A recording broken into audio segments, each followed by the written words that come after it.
About 5 months have passed since the war was finally over.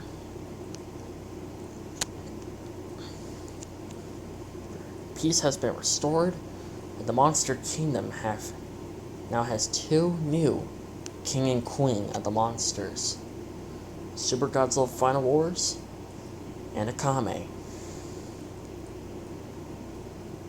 And Najida was chosen to be the new empire, to be basically be the new emperor. Night Raid was not over.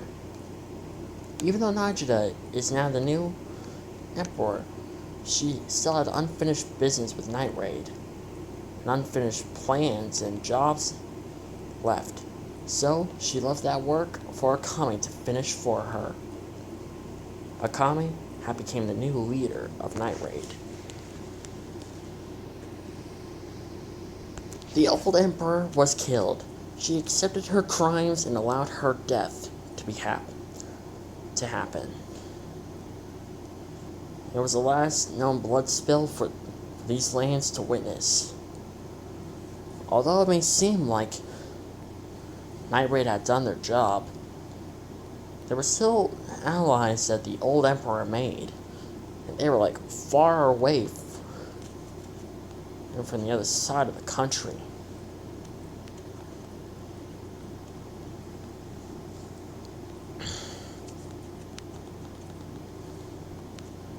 And survivors had made the kingdom of monsters be a better kingdom than it was before. And Leone was chosen to be Akame's second in command.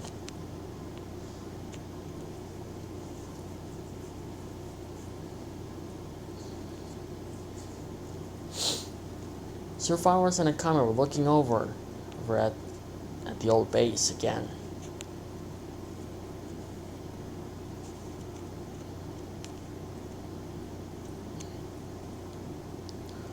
They couldn't help it. They were the official king and queen. Survivors had truly avenged both his mother and father. Well, not truly his mother yet. He hasn't figured out who exactly killed his mom. All he knew was that female Godzilla was actually there. She witnessed her death happen and didn't do anything to help.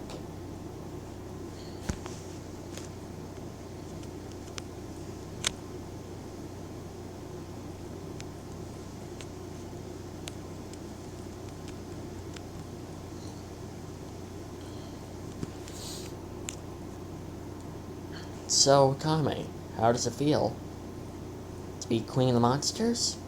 It feels amazing. I can't believe all the monsters actually accept me as their queen. They heard a lot about you, so they would prefer to not get on your bad side. Sir Farms looked at her markings.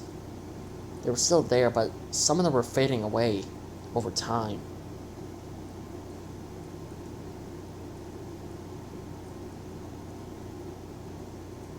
What about this? Oh, that? I don't know how long exactly will they remain there, but at least a few of them have faded away.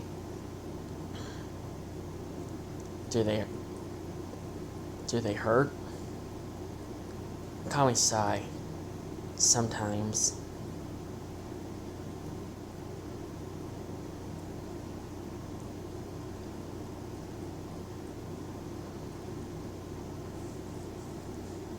You know, I can ask one of the Mothras come here and, you know. Don't worry. It's not that bad. Alright. About a couple of months ago, Mothra was managed to make Akame to be immortal, so that way she won't die from old age. She managed to do the same thing for her friends, too.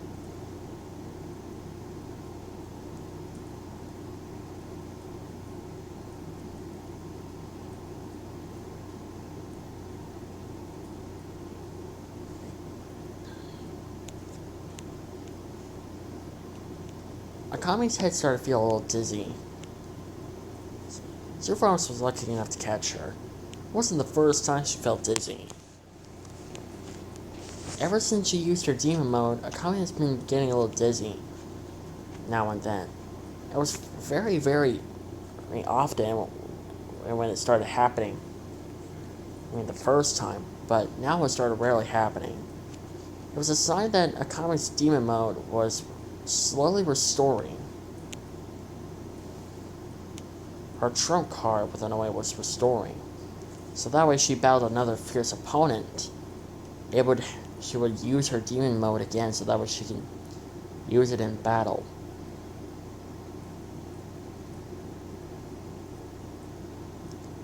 Tatsumi, on the other hand, had no plans on returning back to his village. He left a letter to his people telling them why he hasn't returned yet.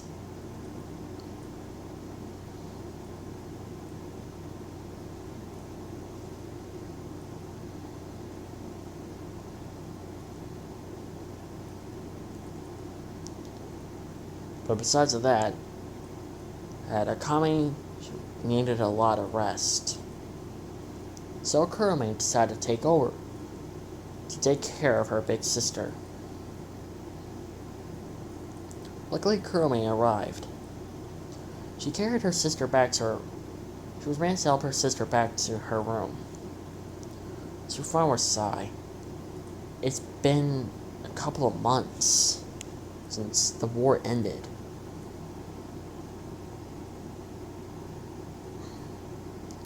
But still, Survivors come up to think that the enemy might still be out there, hiding for now.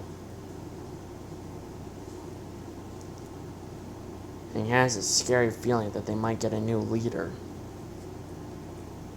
to replace female Godzilla. And half of SDF army was alive as well.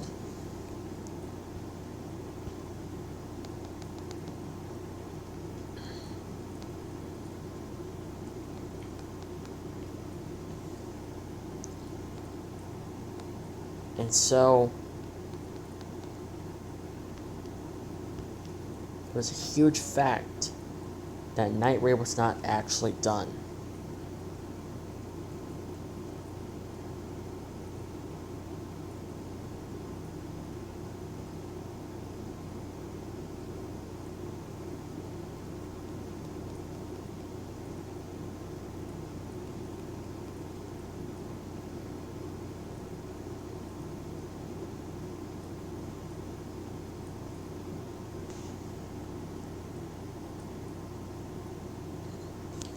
But Surfowers was mainly focused on asking Akame to marry him.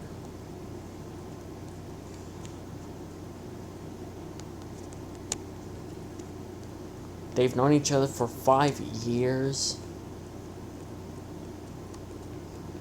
And they've been dating for 5 years, and when Surfowers came back, they resumed on dating.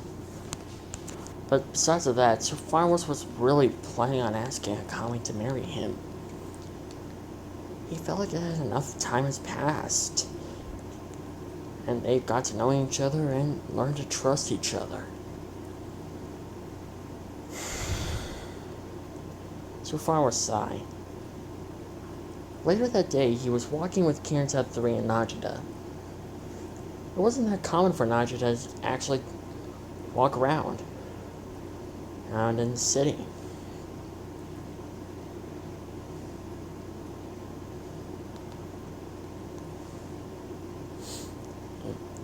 So what is it about? So what's going on this time? Final Wars? You won't believe this, guys, but I'm actually planning on asking Akame to marry me. Seriously? Are you kidding? I felt like that the time has come for me to ask Akame to marry me. Holy crap. I hope she says yes. I hope so too. I really hope so. Because I don't want her to say no and then me having like a mental breakdown or something. I literally do not want that.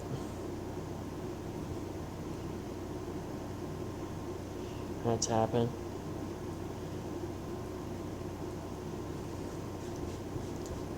Fingers crossed? Fingers crossed.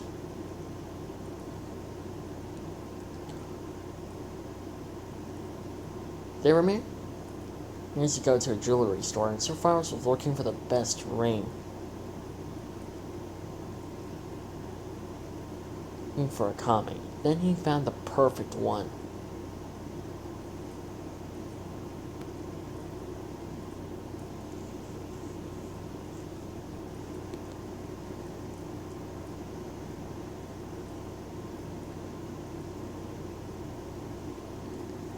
This is perfect.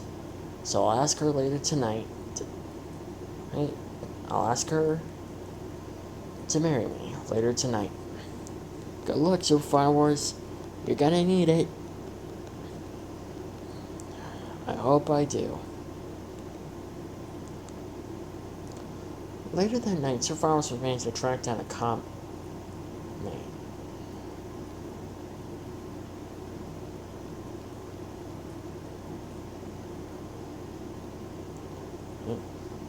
And they were alone together. So that way Sir Farms and akame can have the little alone time and privacy that they needed. They literally did not want everyone to get on top of them basically and act all excited.